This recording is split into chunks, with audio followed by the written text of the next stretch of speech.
Zelda breakfast, perfect for Father's Day. Link cooks all the time in the game, and he does make these 4 foods in the game. Fireproof omelet, energizing steamed fruit, copious meat skewers, and hearty elixir. You can make several things the night before, like the bottle. Both the bottle and twine you can find at Dollar Tree. Then just get a brown paper bag and cut it out. It really adds to the Zelda ambiance. Decorate it with a Sharpie and punch the hole.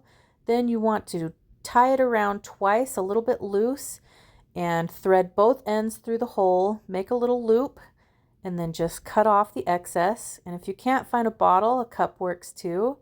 Copious meat skewers are what men want. Get a long toothpick and thread on your beef. I just used stew beef for ease.